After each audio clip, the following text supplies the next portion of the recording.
حياتي كلها لله حياتي كلها لله.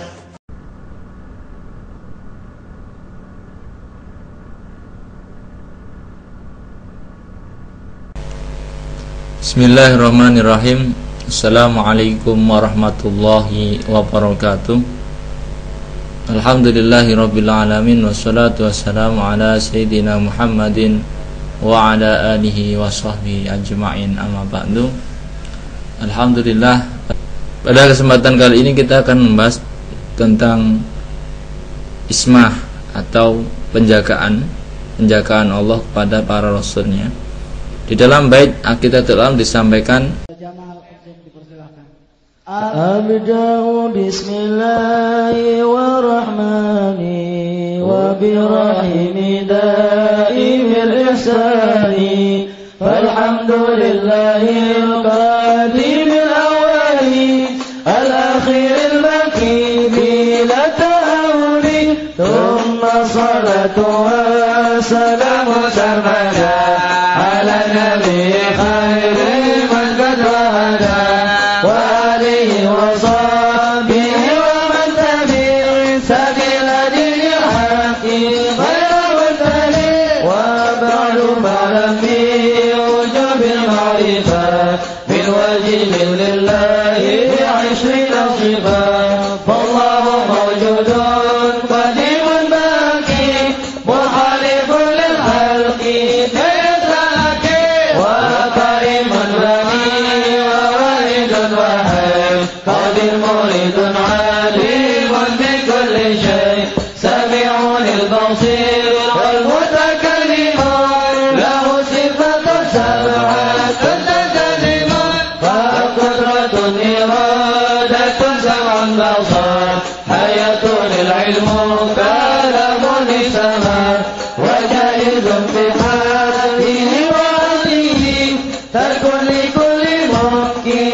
Ismatuhum kasairil malaikah wajibatun wa fadlul malaikah. Ismatuhum, terjaganya mereka, kasairil malaikah, sebagaimana terjaganya para malaikat. Wajibatun wa fadlul malaikah, bahkan disampaikan para nabi itu lebih mulia dibanding para malaikat. Contohnya apa? Contohnya maksumnya para nabi itu adalah terjaga dari dosa kecil maupun besar. Jadi ketika para nabi itu mungkin melakukan kesalahan, itu langsung Allah menegurnya dan Allah mengampuninya. Banyak kisah-kisah di dalam Al-Quran ketika Allah menegur para nabinya ketika tidak sesuai dengan apa yang diinginkan oleh Allah. Contoh paling terkenal mungkin ketika Nabi hendak tidak meminum madu dan susu karena mengikuti keinginan istrinya. Lalu Allah menegurnya di dalam surat At-Tahrim. Kita bisa simak dengan baik itu, bagaimana cara Allah mengajari nabi-nabinya, cara Allah mengajari umat-umatnya dengan bahasa-bahasa yang lembut dan mengingatkannya dengan bahasa-bahasa yang lembut. Kemudian contoh penjagaan yang real, yang nyata ketika bagaimana nabi itu bisa terjaga dari maksiat atau dari melakukan hal-hal yang dianggapnya berdosa. Contohnya adalah ketika Nabi Yusuf di dalam satu kepungan, satu genggaman seorang perempuan yang kita sudah kenal, Nabi Yusuf ketika terjebak di dalam rumah yang dimiliki oleh seorang ratu atau suami dari istri dari raja Mesir waktu itu yang berkehendak kepada Nabi Yusuf. Di dalam surat Yusuf kita sebenarnya kalau kita mengerti maknanya, ketika membaca surat Yusuf itu sebenarnya orang bisa tersenyum, karena itu sebenarnya kisah-kisah anak muda yang sedang diuji keimanannya. Bagaimana tidak ketika seorang pemuda yang terkunci di dalam ruangan, dan sementara ada orang perempuan yang menginginkannya untuk berbuat sesuatu, bahkan ibarat kata secara fisik tidak buruk. Maka di dalam Al-Quran dikatakan qad hamma bihi wa hamma qad hammat bihi wa hamma biha. Sebenarnya itu sama-sama ada rasa ingin, akan tetapi Allah menolongnya hingga Nabi Yusuf itu sadar, oh ini salah. Ini kalau bukan Nabi sudah sangat-sangat mungkin sudah jatuh kepada zona kemaksiatan. Nabi Yusuf pun sebenarnya kalau kita baca di dalam tafsir-tafsir terselamatkan oleh sesuatu hal yang dilihat ketika sudah terjebak itu. Kalau maro'a burhan, nggak tahu itu banyak penafsiran. Entah ketika itu tiba-tiba melihat apa, kemudian dia sadar. Anda bisa bayangkan ketika bajunya sampai robek. Udahlah dipahami aja sendiri dengan kondisi saat ini kira-kira seperti apa. Itu adalah salah satu contoh yang mungkin bahwa kalau Allah menghendaki seseorang itu menjadi utusannya atau menjadi pembawa beritanya, insya Allah Allah akan menjaganya dari dosa-dosa besar, bahkan dosa-dosa kecil. Contoh-contoh yang lain apa? Contoh-contoh yang lain misalnya Nabi Musa ketika melerai sebuah pertengkaran, tiba-tiba memukul seorang laki-laki dan ketika itu mati yang dipukul. Akhirnya kan Nabi Musa juga merasa berdosa, tapi kemudian pada akhirnya Allah memaafkannya dan menjadikan Nabi Musa sebagai seorang utusan juga. Ini adalah contoh-contoh bagaimana para rasul itu maksum atau terjaga dari hal-hal yang semacam ini. Maksum di sini bukan berarti kemudian ketika dilempar batu tidak akan kena, tidak. Buktinya apa? Ketika Rasul di Gua Hira dilempar batu terkena giginya, patah juga giginya. Jadi yang dimaksud di sini adalah hal-hal yang mungkin hal-hal tertentu yang tidak sampai menjadikan para rasul itu, para utusan itu hancur karakternya karena sesuatu yang dilakukannya.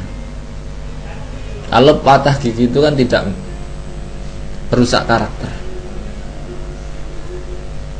Yang merusak karakter itu apa? Yang merusak karakter adalah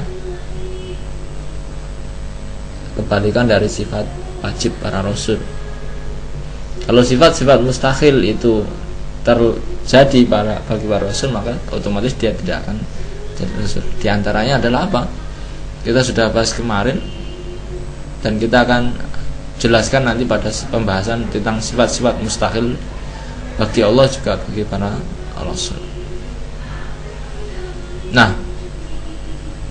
di dalam ismatuhum kasairil malaikah wajibatun wa fadlul malaikah ini, apa dasar-dasar yang menguatkan kalau Nabi itu dijaga oleh Allah, Maka di dalam Al-Quran dikatakan a'udzubillahi minasyaitonirrajim, bismillahirrahmanirrahim. Wa ma kana linabiyyin ayyaghul.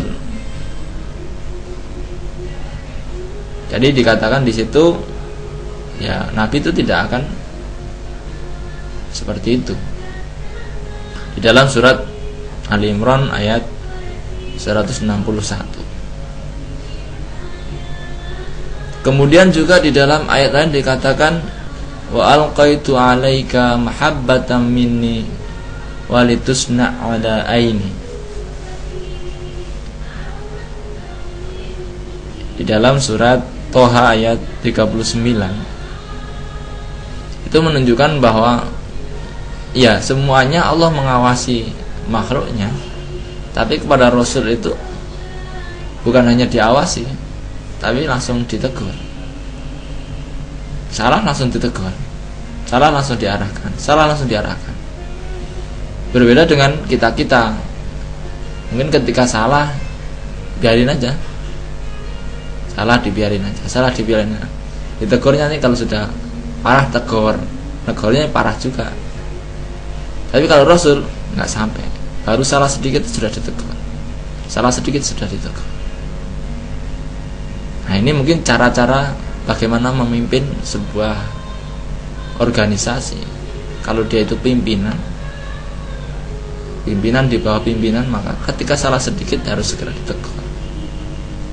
Karena dia membawahi banyak orang, termasuk ini banyak umat, kalau para nabi seperti itu.